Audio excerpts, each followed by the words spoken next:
Hiya. This is a little shoot on how to run the flaming egg.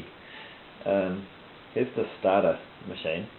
Sometimes it's going to need a fill up. It just runs, you turn this on, click that, and then turn that off. And that's it. When it needs refilling, because there's a canister here, just put the little adapter there, line it up with that guy, and just hold that down for quite a while, and you'll hear it kind of transferring. So it's kind of a bit fiddly, quite easy to break and stuff, but anyway.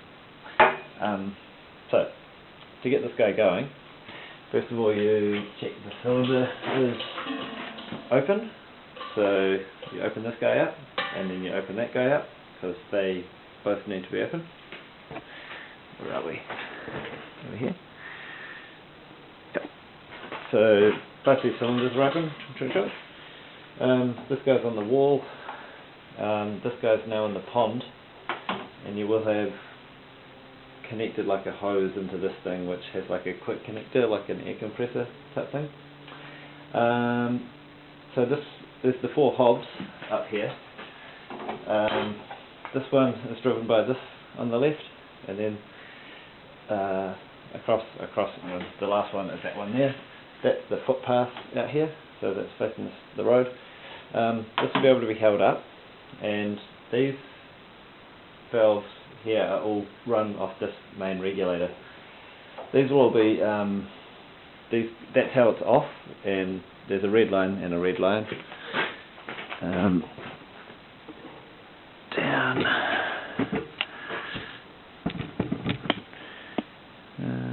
How are we going to do this? I'll do it there. Okay, it's running pretty good. Okay, so yeah, you can just leave these at about 1/8 of a turn. So where they're off, they're facing 3 o'clock, and these are now all facing about 4:30.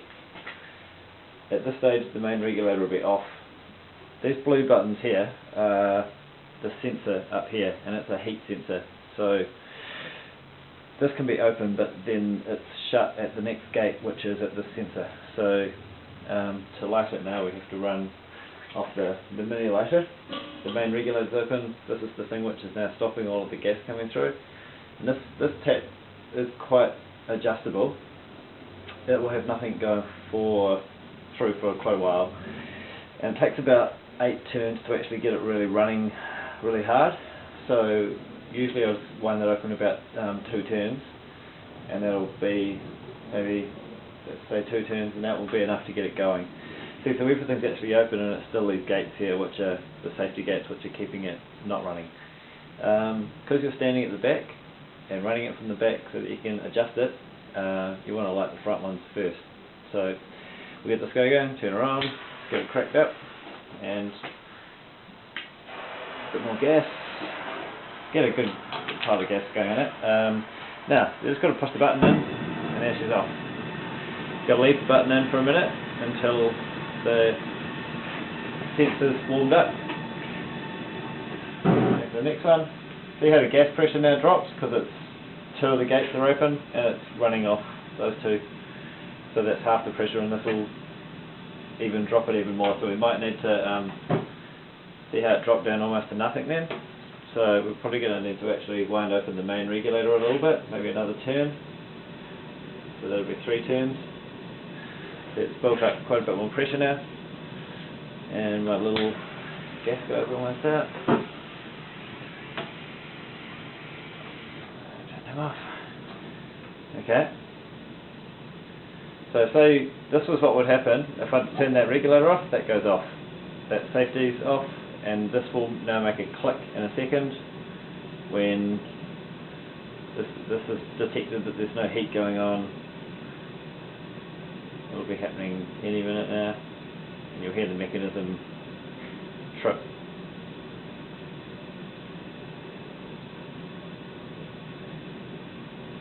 Makes a little clunking sound. Haven't heard it yet. Still doing it? Okay. There we go, that's the clunk. So when you turn the whole set off at the end of the day, you can actually turn it off here. But we're going to wind her up just to get it really running. So now that you've got this guy, we'll just put back on.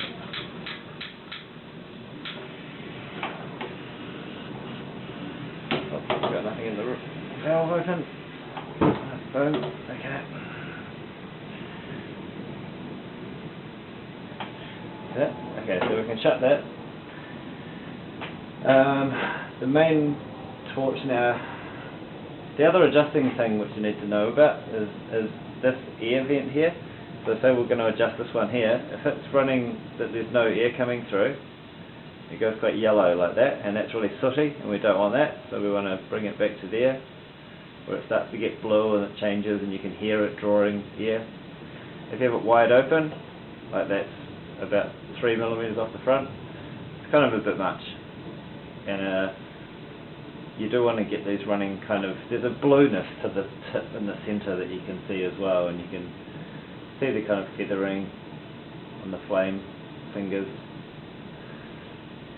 So that's back to yellow. You want to get it off yellow, about there. That's looking good. All of the others are looking pretty good. Okay, so that's at about 3 turns now, right? And this goes up to 8, so this goes pretty hairy for a minute. Really get that cracking, hear it winding up. Giving it heat. Okay, so that's fully open. You can tell now, if you were on that roll flame, see that back to that yellow sooty again, and that's back to what we want. It's got a racing sound to it. It's great.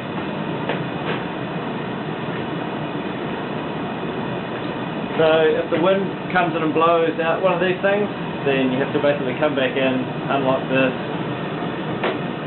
ratchet it up for a sec, and then this will still be open. So then it's just a matter of getting the torch and relighting it. Quick, hold this in until it's warm again.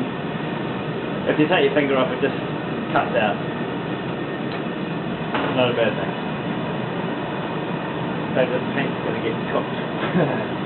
Okay, so say day's over, you come in and you want to turn it off. You don't even need to do that, you just turn it off here.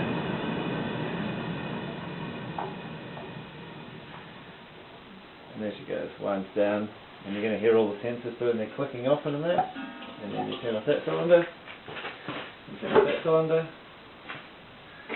So these flames will stay going for a minute. That paint's very hot.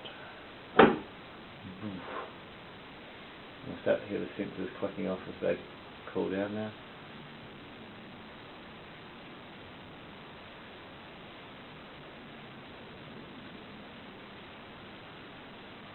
And then there's one. And at the end of the day, you'll untake this hose off, another, and coil it up and put it back into the cage with these guys. Another one, and so enjoy operating it. Hope it goes well. There's lots of luck.